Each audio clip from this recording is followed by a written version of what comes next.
இவங்க சாப்பிடக்கூடிய உணவு பழக்கம் தப்பா இருக்கு அப்படின்னு நீங்க நினைக்கிறீங்களா? இதே ஒரு 10 இயர்ஸ் பிஃபோர் இந்த நிகழ்ச்சி நடந்த நானும் அந்த பக்கம் தான் உட்காந்துருப்பேன். வானத்துல பறக்கிறது, தண்ணியில இருக்கிறது, ரோட்ல இருக்கிறதுல மிஷினை தவிர எல்லாத்தையும் சாப்பிட்டுருக்கேன். ஆபரேஷன் தேட்டர்ல தூக்கி போட்ட வகுத்த கிழிச்சப்பதான் தெரிஞ்சு எனக்கு எல்லாமே என்ன காரணம் அப்படின்னு. அப்பண்டிஸ் வந்துருச்சு, கிட்னி ஸ்டோன் வந்துச்சு. நம்ம உடம்புக்குள்ளேயே காத்து, தண்ணி, சாப்பாடு இது 3 தான் உள்ள போயிட்டு வெளியில வர்றது. இது 3 கரெக்டா உள்ள போயிட்டு வெளியில வந்துச்சுன்னா பிரச்சனையே கிடையாது.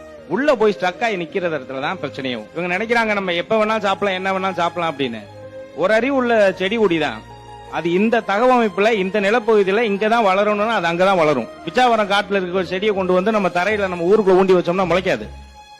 அதே மாதிரி இங்க இருக்க தென்னை மரத்தை கொண்டு போய் பிச்சாவரம் காட்டுல உண்ணா முளைக்காது. ஒரு அறிவு இருக்க செடியே அந்த தகவமைப்புல இருக்க உணவு தான் சாப்பிட்டு வளருது. நம்மளுக்கு இருக்கு நம்மளுடைய பாரம்பரியம். அப்ப நம்ம சைனாவில பிறந்திருந்தோம்னா அந்த உணவு சாப்பிடலாம். பர்மாவில பிறந்திருந்தோம்னா தம்பி சொன்ன மாதிரி பர்மா உணவு சாப்பிடலாம். நம்ம ஊர்ல நம்ம கிளைமேட்டுக்கு நம்ம என்ன உணவு சாப்பிடணுமோ அதைத்தான் நம்ம சாப்பிடணும். அன்னைக்கு எங்க பாட்டி சொல்லுவாங்க, தோட்டத்துக்கு வேலைக்கு போன இடத்துல குழந்தைய பெற்று தூக்கிட்டு வந்திருக்காங்க. அன்னைக்கெல்லாம் வந்து எந்த ஒரு இரும்பு சத்து குறைபாடு இல்ல. ஏன்னா அவங்க சாப்பிட்டது இரும்பு சோளம். அந்த சத்து குறைபாடுகள் இருக்கக்கூடிய உணவை விட்டுட்டு அந்த சத்துக்கள் இருக்கக்கூடிய நார் சத்துக்கள் இருக்கக்கூடிய நம்ம பாரம்பரிய உணவான சாம, தெனை, குதிரவாளி, சோளம், கம்பு இந்த உணவுகளை எடுத்துக்கலாம். அரிசியும் நம்ம பாரம்பரிய உணவு தான். தஞ்சாவூர்ல பார்லியும் கோதுமை விளைஞ்சிச்சு, அன்னைக்கு இந்த அரிசி இருந்ததுதான். இந்த மாதிரியான உணவுகளை கரெக்டான நேரத்தை எடுத்துக்கணும். நம்ம உடம்பு நம்ம கிட்ட பேசும் சார். நம்மளுக்கு எப்ப பசிக்குதோ சாப்பிடணும், நம்ம உடம்புக்கு தேவைன்னா பேசும், பசிக்கும்.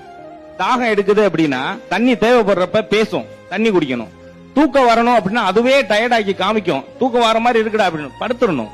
இது 3ஐயும் மாத்தி பண்ணிட்டு கண்ட நேரத்துல சாப்பிடுறது, கண்ட நேரத்துல தூங்குறது, தண்ணியே தவிக்காம தண்ணி நிறைய குடிக்க சொல்லிருக்காங்க, 4 லிட்டர் குடிக்க சொல்லிருக்காங்க. குடிச்சு கிட்னியை ஃபெயிலியர் ஆக்குறது. இந்த மாதிரி விஷயங்களை மாத்தி பண்றதுதான் தப்பு அப்படின்னு சொல்றோம்.